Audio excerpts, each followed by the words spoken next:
آپ وہ بابرکت شخصیت ہیں کہ جن کو آقا علیہ الصلوۃ والسلام نے دنیا میں ہی جنت کی خوشخبری سنا دی تھی، اور بیت رضوان والے صحابہ کرام میں بھی آپ موجود تھے۔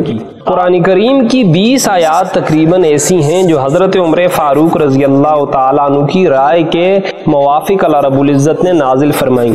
حضور نے فرمایا لو کان بعدی نبیا لکان عمر بن الخطاب نحمده ونصلی ونسلم علی رسولہ الکریم اما بعد فاعوذ باللہ من الشیطان الرجیم بسم اللہ الرحمن الرحیم۔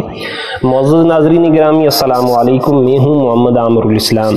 حضرت عمر فاروق رضی اللہ تعالیٰ عنہ وہ جلیل القدر شخصیت ہیں کہ جن کے نام کے اوپر آج بھی مسلمانوں کا بچہ بچہ فخر محسوس کرتا ہے، اور 1450 سال گزرنے کے باوجود بھی عالم کفر آج بھی آپ کے نام سے دہل جاتا ہے، خوفزدہ ہو جاتا ہے۔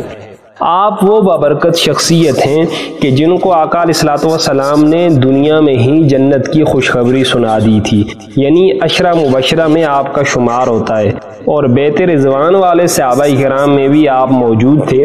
آپ کی کنیت ابو حفص ہے اور آپ کا لقب فاروق اعظم رضی اللہ تعالیٰ عنہ ہے۔ آپ کا شجرہ نسب 8ویں پشت میں جا کے آقا علیہ الصلوۃ والسلام سے جا کر ملتا ہے۔ واقعہ فیل کے تقریباً 13 سال بعد آپ مکہ مکرمہ میں پیدا ہوئے، اور نبوت کے 6 سال آپ نے 27 برس کی عمر میں آقا علیہ الصلوۃ والسلام کے ہاتھ کے اوپر کلمہ پڑھ کے حلقہ بگوش اسلام ہو گئے۔ جب آپ اسلام لائے تو تاریخ اسلام کا ایک نیا باب شروع ہو گیا۔ حضرت عبداللہ بن مسعود فرماتے ہیں، ایک مشہور صحابی ہیں، فرماتے ہیں حضرت عمر کے اسلام قبول کرنے سے پہلے مسلمان حرم کعبہ میں جا کے نماز ادا نہیں کر سکتے تھے۔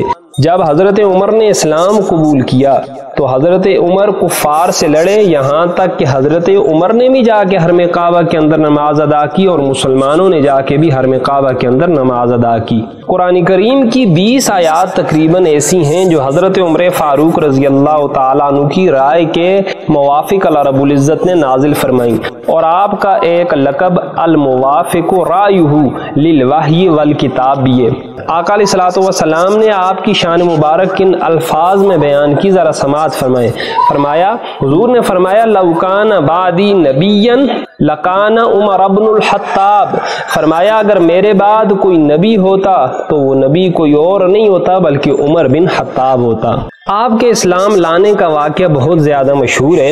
اسلام لانے سے پہلے جس طرح آپ مسلمانوں کے مقابلے میں ہر وقت ممتاز تھے اور مسلمانوں کو تکلیف پہنچانے میں پیش رہتے تھے، اسی طرح کفار مکہ کی ایک روز میٹنگ تھی جس میں حضور پر نور صلی اللہ علیہ وآلہ وسلم کے قتل کے بارے میں نعوذ باللہ وہ گفتگو کر رہے تھے۔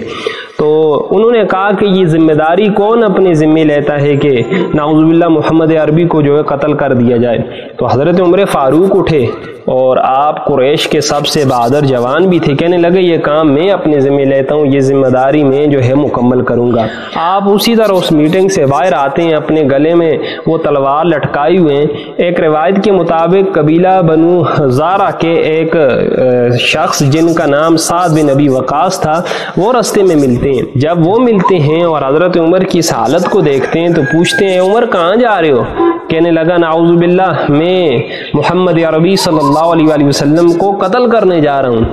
حضرت سعد بن ابی وقاص کہتے ہیں کہ تم ان کے قتل کی تو بعد میں جو ہے کوشش کرنا، پہلے اپنے گھر کی تو خبر لو، تمہارے بہن اور بینوئی بھی وہ مسلمان ہو چکے ہیں۔ حضرت عمر فاروق رضی اللہ تعالیٰ عنہ غصے میں بپھر جاتے ہیں، اپنے بہن اور بینوئی کے گھر کی طرف چلے جاتے ہیں اور جا کے دروازہ کھٹکھٹاتے ہیں۔ اندر سے کچھ پڑھنے کی آوازیں آ رہی تھیں۔ حضرت خباب رضی اللہ تعالیٰ عنہ آپ ان کی بہن کو اور ان کے بینوئی کو قرآن کریم کی تعلیم دے رہے تھے۔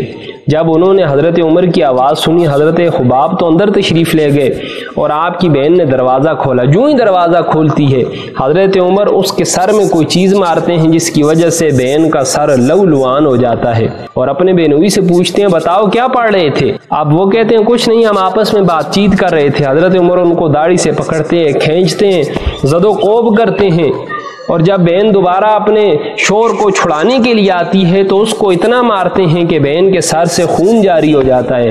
اب جب کچھ وقت گزر جاتا ہے، حضرت عمر کا غصہ بھی ٹھنڈا ہو جاتا ہے، بہن کی حالت بھی دیکھی نہیں جاتی، تو حضرت عمر پوچھتے ہیں یہ تو بتاؤ تم کر کیا رہے تھے؟ اسی اثناء میں حضرت عمر کی نظر ان صفحات کے اوپر پڑتی ہے کہ جو صفحات حضرت عمر کی بہن اور ان کے بینوئی تلاوت کر رہے تھے۔ حضرت عمر اپنی بہن سے مانگتے ہیں لاؤ دکھاؤ تو صحیح تم کیا چیز پڑھ رہی تھی؟ حضرت عمر کی بہن کہتی ہیں یہ قرآن ہے، اور قرآن اللہ کی مقدس اور بابرکت کتاب ہے، اور ابھی آپ مشرک ہیں اور مشرک ناپاک ہوتے ہیں، اور مشرک اس کتاب کو ہاتھ نہیں لگا سکتے۔ حضرت عمر فاروق نے جب زیادہ اصرار کیا تو کہا پہلے آپ جا کے غسل کریں، وضو کریں، کلمہ پڑھیں، اس کے بعد جو ہے یہ کتاب میں آپ کو دے سکتی ہوں۔ حضرت عمر کی دل کی دنیا بدل جاتی ہے، کیفیات تبدیل ہو جاتی ہیں، اندر جاتے ہیں، غسل کرتے ہیں، وضو کرتے ہیں، اور آ کے اس کتاب کو، ان صفحات کو ہاتھ میں لے کے پڑھتے ہیں۔ وہ سورہ طٰہٰ کی یہ آیات تھیں، اننی انا اللہ لا الہ الا انا فاعبدنی واقم الصلاۃ لذکری۔ حضرت عمر فاروق جب یہاں تک قرآن مجید کی ان آیات کی تلاوت کرتے ہیں تو دل کی دنیا تبدیل ہو جاتی ہے۔ اللہ اکبر، کہتے ہیں اے میرے بینوئی، اے میری بہن، مجھے بھی محمد عربی کی بارگاہ میں لے چلو، میں بھی کلمہ پڑھ کے مسلمان ہونا چاہتا ہوں۔ حضرت خباب جب یہ بات سنتے ہیں تو آپ اندر سے باہر تشریف لے جاتے ہیں، اور خوشی سے ان کے منہ سے نعرہ تکبیر کی صدائے دل نواز بلند ہوتی ہے۔ حضرت عمر پوچھتے ہیں حضرت خباب آپ کیوں یہ نعرہ بلند کر رہے ہیں؟ کہا میں نے اللہ کے نبی صلی اللہ علیہ وآلہ وسلم کو یہ دعا کرتے ہوئے سنا۔ اللہ کے نبی پنجشنبے کے دن یہ دعا فرما رہے تھے، جمعرات کے دن، اے اللہ عمر میں سے اور اے اللہ ابو جہل میں سے جو تجھ کو زیادہ پسندیدہ ہے اس کے ذریعے تو اسلام کو قوت عطا فرما۔ میرے خیال میں اللہ رب العزت نے اپنے حبیب کی دعا آپ کے حق میں قبول فرما لی ہے۔ اللہ اکبر۔